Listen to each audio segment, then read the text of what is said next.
Fire away. Oh, there we go. All right, let's see what we got here.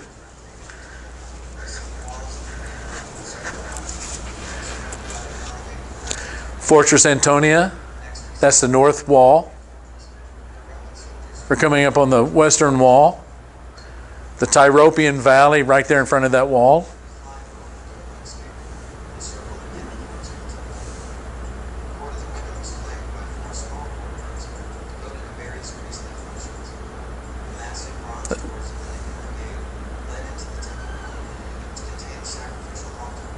The Nicanor Gate and the beautiful gate. Yeah, the Royal Stoa Solomon's Portico. Right there at the end, that would be Robinson's Arch. There are the Holda Gates that we talked about last week and the monumental staircase.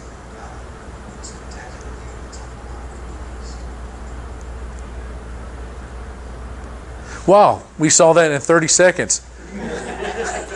That was a lot faster than we expected, Barry. If you want to come take your computer. Thank you. And we're going to be looking at the perimeter tonight.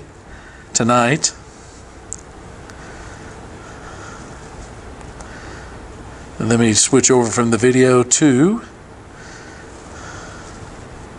Keynote.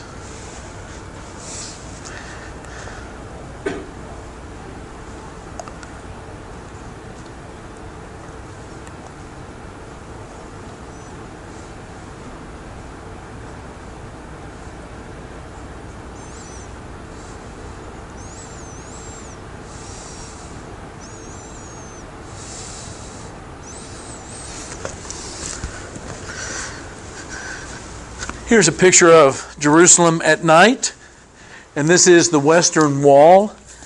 And one of the really beautiful things to see, I think, in the world is Jerusalem at night. You know, it's a city of stone, and those lights at night under a clear sky, absolutely beautiful. What we have in front of us is the Western Wall, formerly known as the Wailing Wall, not really known as that anymore, but it's the Western Wall. Most of the lower part of it that we see there was there during the time of Jesus. There are Herodian stones right there. You can see that there's a wall that separates. The women would be here, the men would be over here. This is one of the most holy places for a Jew, because it's as close as they can get in worship to where the original temple was. And some of the stones there do go back to the time of Herod. They have the Herod recessed fringe around the sides. Here is the entrance to the Western Wall. As you're going to the Western Wall, that it sits right there on the Tyropian Valley. Tyropian, by the way, means cheesemaker, Valley of the Cheesemakers. And down towards the southwest end of the Temple Mount, just lots of shops and lots of mercantile taking place in that part of the valley. Thus the name the cheesemakers and the things that were sold, the wares that were sold in that area. So you're able to go up to the Western Wall, even if you're not Jewish. If you're a man, you do have to cover your head. I always have a ball cap on, and the guys we were traveling with had ball caps as well, so we didn't have to wear a yarmulke. But it's a very, very sacred place. I mean, you want to be very, very respectful. It is, when you think about the fact that this part of the wall was there during the time of Jesus, it is a very sobering moment. And so as you go up to the wall, you find yourself surrounded by all kinds of Hasidic and Sephardic, lots of Orthodox Jews. And above ground, you're going to find 28 levels of stone. So from here up to the top, you're going to find 28 levels of stones. These stones here at the top, obviously there's a lot of them. Those stones are very recent. Some of those stones have not been up there even 100 years yet. But there are 28 levels of stone. These bigger stones down here at the bottom, these are the ones where you will find the Herod stones intermixed. There are 17 levels of stone that are underground. What you see there as the wall from the ground to the top of it is 62 feet. There's 43 feet of stone, layers of stone underneath it. But that is the Western Wall. This is the walkway that you go into the Temple Mount. You go through security, then you go over that walkway. Right below it in this area here is a gigantic lintel stone that's probably half the size.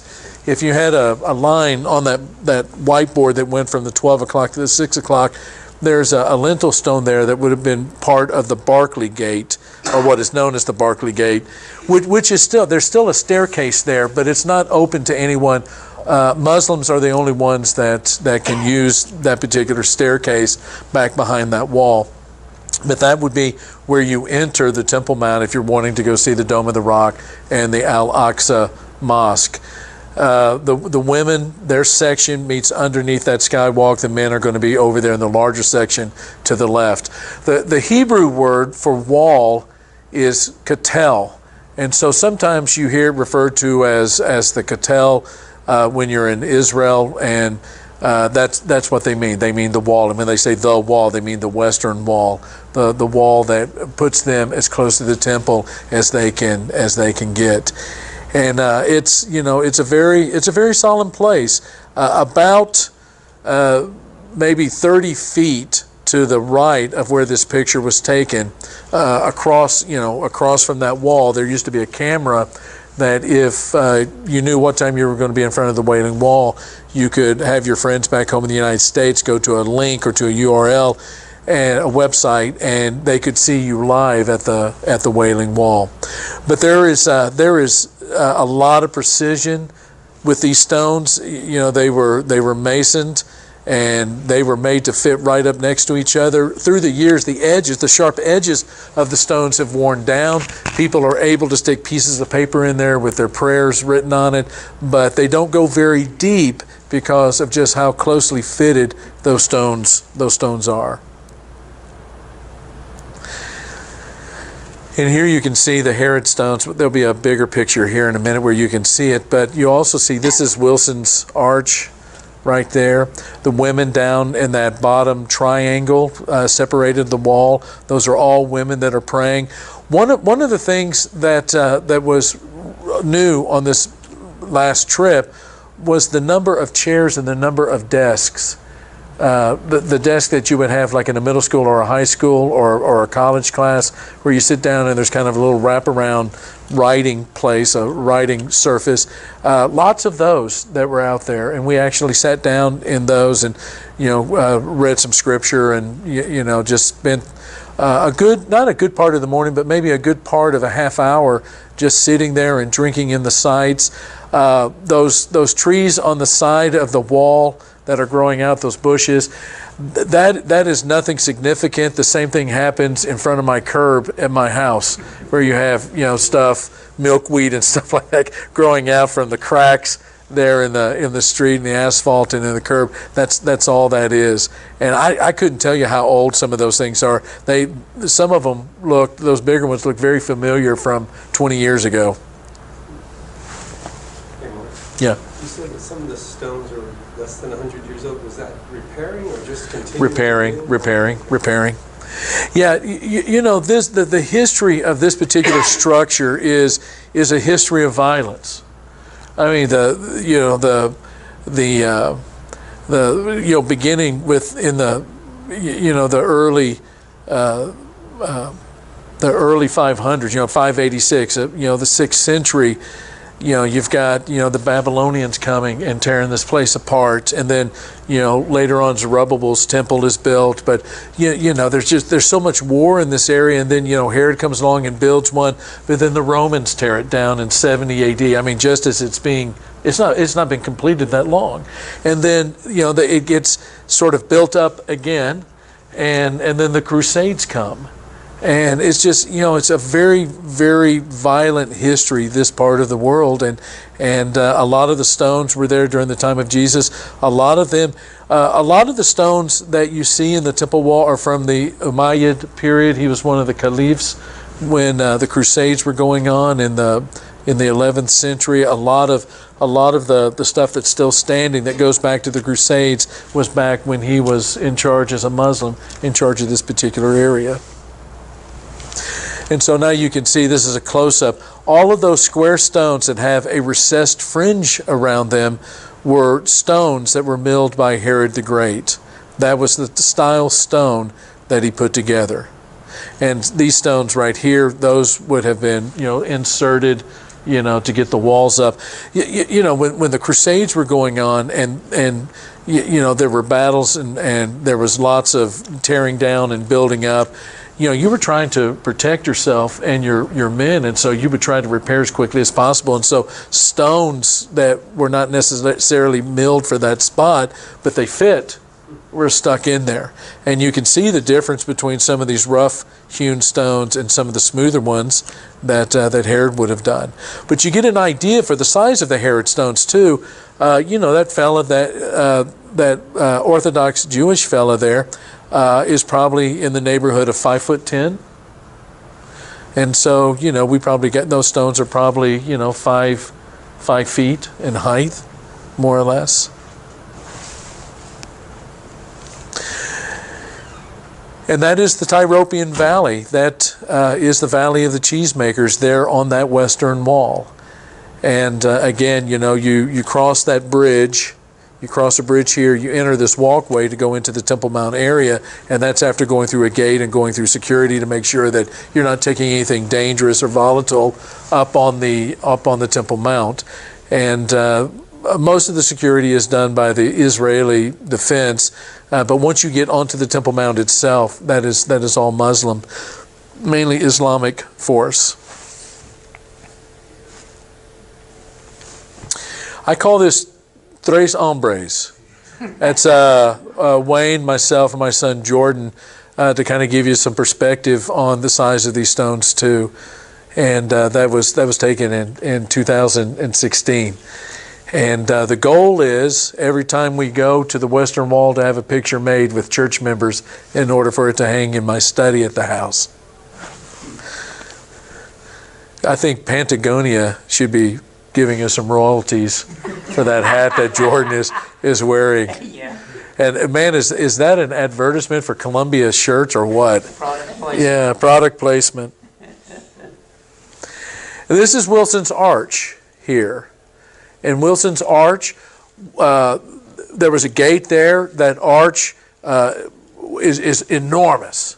And we'll get to see part of what has been uncovered here in just a second, but it would have been one of the ways in and out of the temple that would have crossed the Tyropian Valley.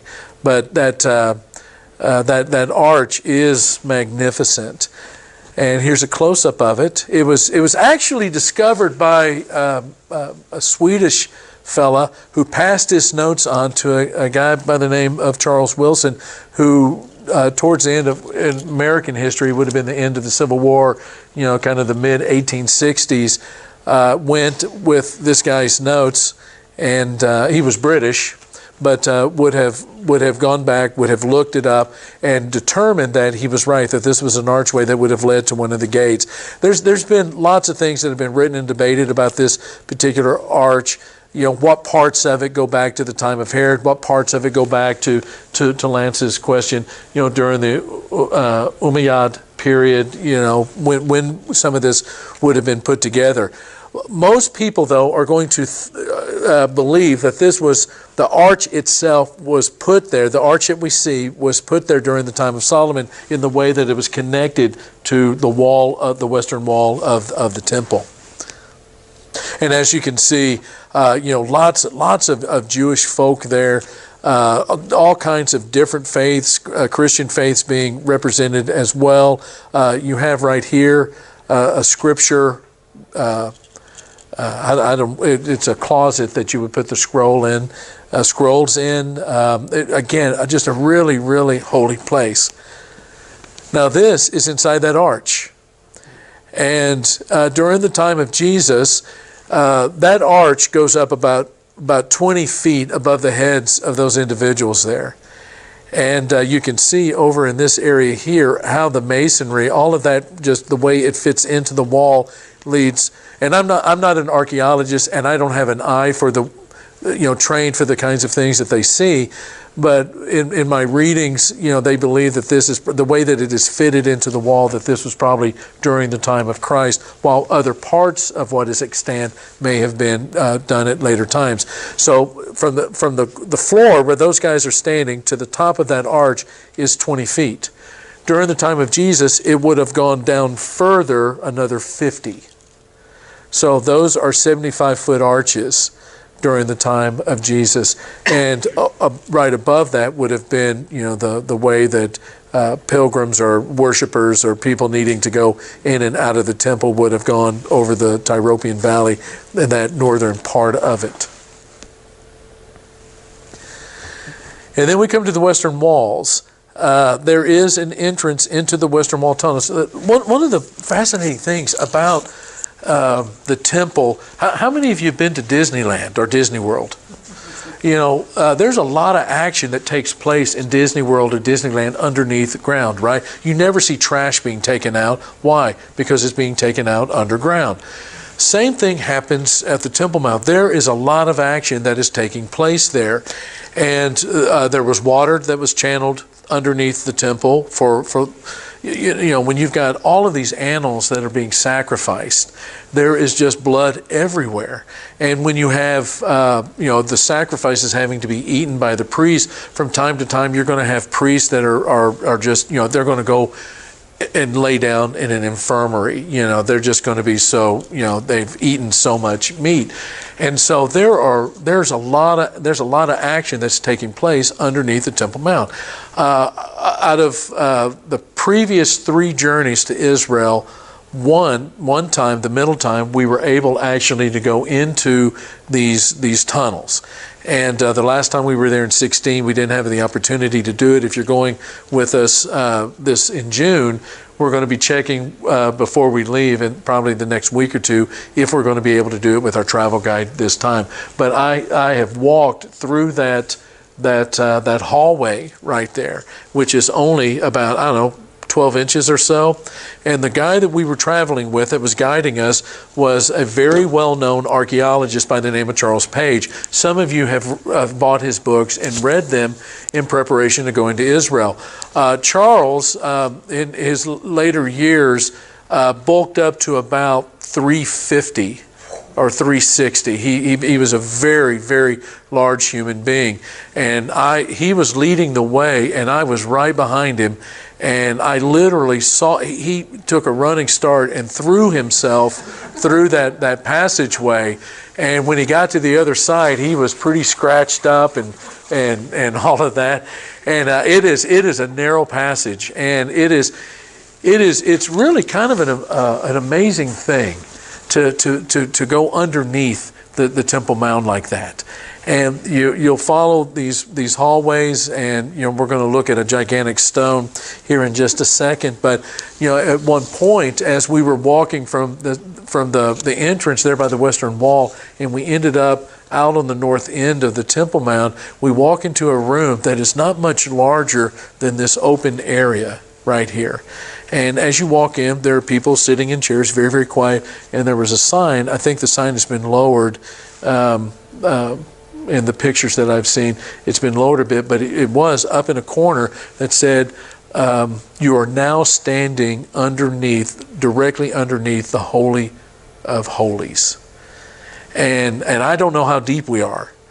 But it was, it's one of those moments where, okay, let's just say I'm under the Holy of Holies. God manifested himself visibly. Just how many feet up, how many feet up to the Holy of Holies from where I am now. God was visible. The kavod, the Shekinah, when it filled the temple at Solomon's dedication. Isaiah chapter 6, when he sees God, as he's never seen him before, and the angels and all of that.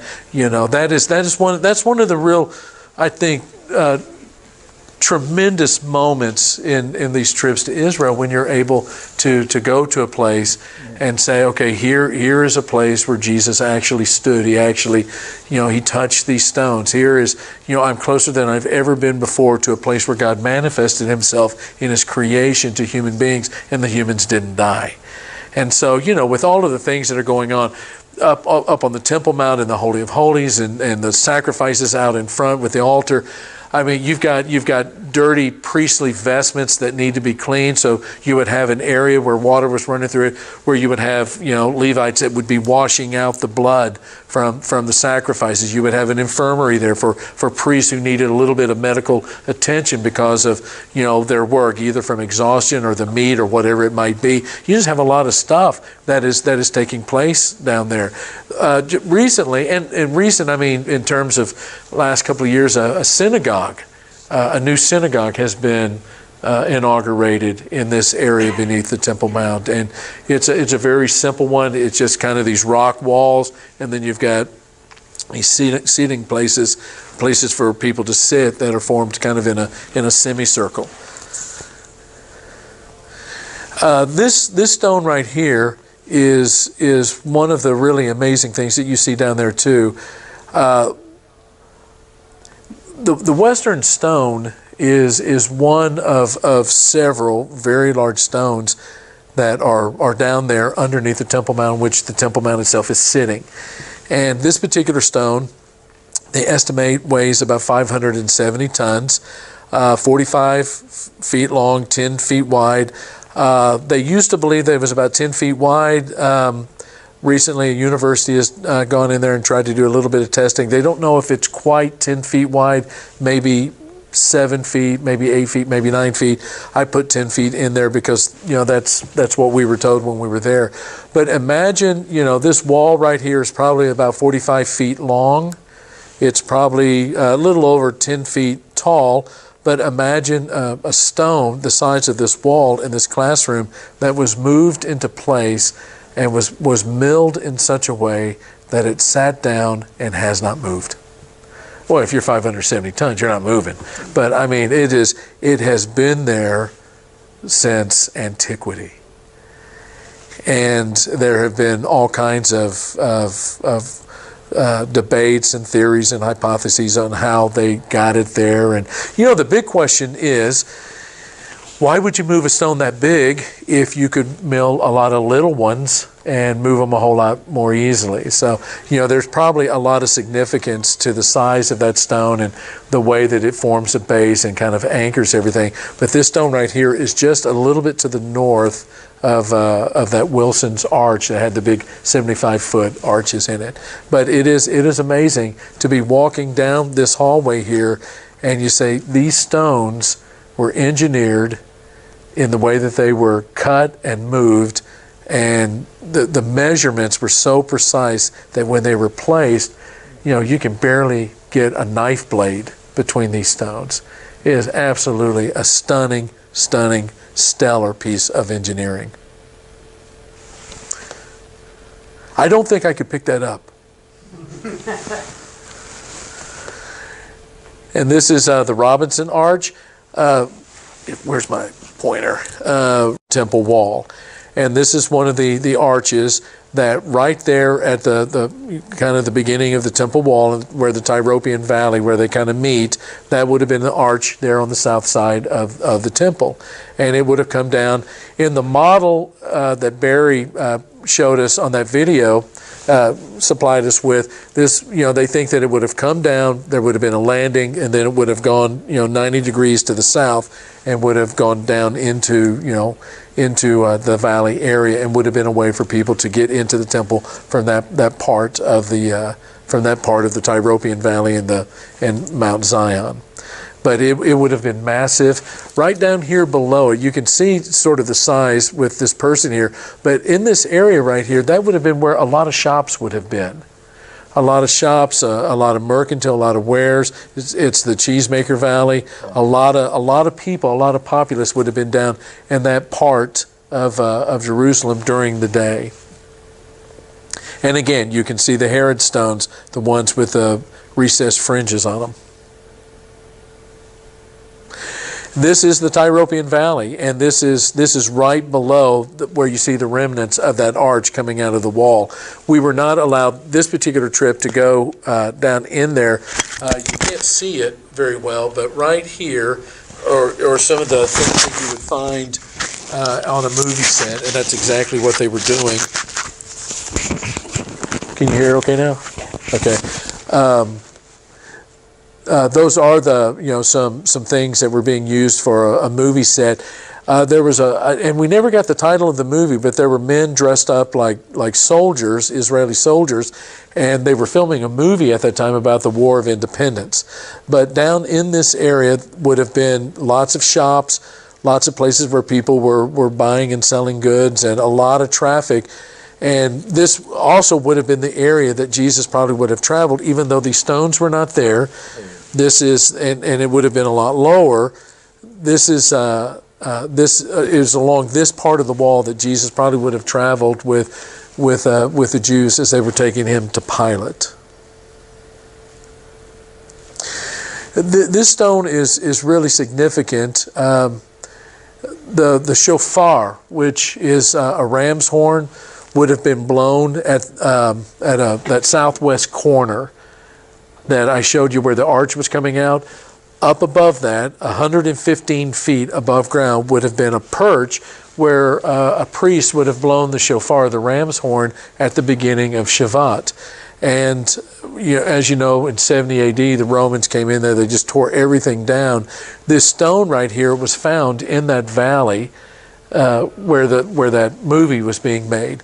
And in Hebrew, beginning right here, where you see it's the Hebrew letter L, which is also a preposition, it says to the place of trumpeting. And this would have been up on the wall facing the inside of the temple. It would have been up on the wall where the priest would have gone and would have stood and would have blown the horn to inaugurate the beginning of Shavat. And so what is significant about that stone too is it marks the place where many people think that the devil took Jesus and said, if you throw yourself off of the temple, there are two words for temple. The one that is used by Satan is the one that means the temple precinct, not the literal building itself. And because this would have actually been going down to where the Tyropian Valley would have bottomed out and where all the mercantile would have been taking place, would have been the highest place in that area. And so there is one theory that says that it is up probably somewhere near where this stone was in the wall, that the devil took Satan and tempted him to jump off of the temple in order for the angels to come and to rescue him, and he wouldn't even bruise his any part of his body, and he would be exalted. It would be this marvelous thing that all the people would see. Temptation obviously to be exalted, but not exalted by way of the cross, to bypass that to glory. And you know how Jesus was able to come out of that temptation and to be faithful to the will of God. But that stone is kind of sometimes you get to a place and you don't have great lighting, or there's so many people and you have to take the picture very quickly. But just a very significant stone that would have been right up there at the top of that temple wall, and a place where the priest would have inaugurated the Shavat on a Friday afternoon. And so that corner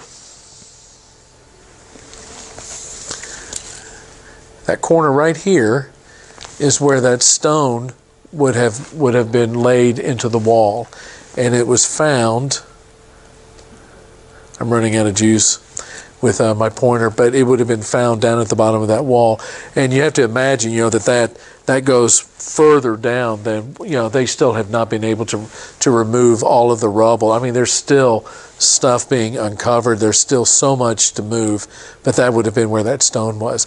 And last week we were talking about where the Holden gates were, where you went up the monumental steps and you had the 2 and the 3 gates.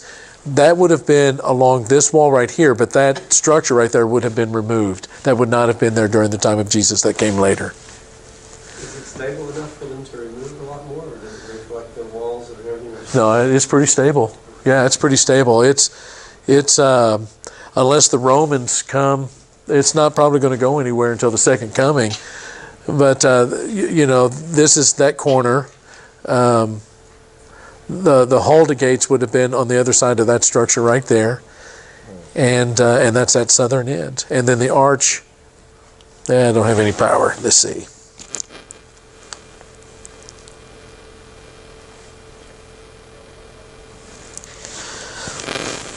Here's the arch, right there. This, would not have been there during the time of Jesus. There would have been a staircase coming down like this. That stone where the trumpeting would have taken place was up here. The western wall is back in that direction there. The Tyropian Valley kind of comes down like this, and that would have divided the lower city from the upper city. And the Hulda gates would have been on the other side of that structure right there. Solomon's portico, the two-story Solomon's portico would have been up here. And again, a lot of these stones right in here are those Herod stones. A lot of the stones in here are the Herod stones.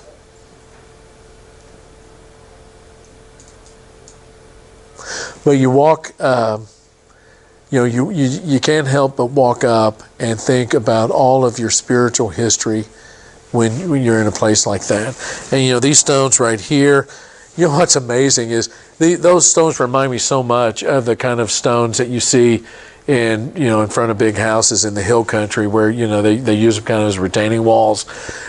The only difference is these have a history that involve the world being saved, where the ones out in the hill country are a little bit more decorative, but yeah, that is one of the really strange experiences you have. I mean, you're walking down the street, and where we would just see a decorative stone, a stone that was pulled out of the ground and placed there in order to decorate it or to be a retaining wall. When you walk in Israel, those stones have a lot of history to them. When Jesus says, that the stones themselves, praise God, he's talking about a lot of voices coming out of those stones, because there's a lot of stones. So is it rocky in the area with all of these stones coming from? Right? Yeah. During it really does not look. That part of it does not look like it did during the time of Jesus. The Romans burned. They cut down every tree. And when we were talking about the Garden of Gethsemane, we mentioned how when they came through and they were in 70, they were going to tear down the temple. They cut down trees in like a 7-mile radius around Jerusalem, and so that it's much more barren. And then the population kind of came in and built over all of that where the trees had been cut away.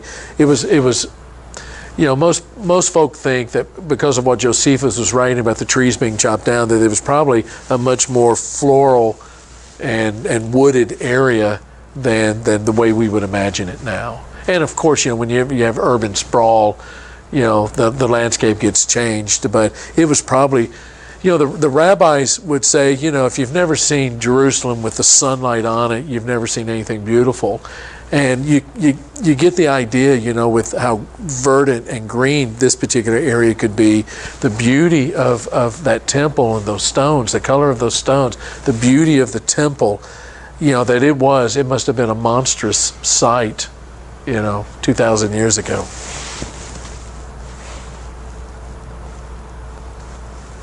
And we are done. Thank you so much for being here today.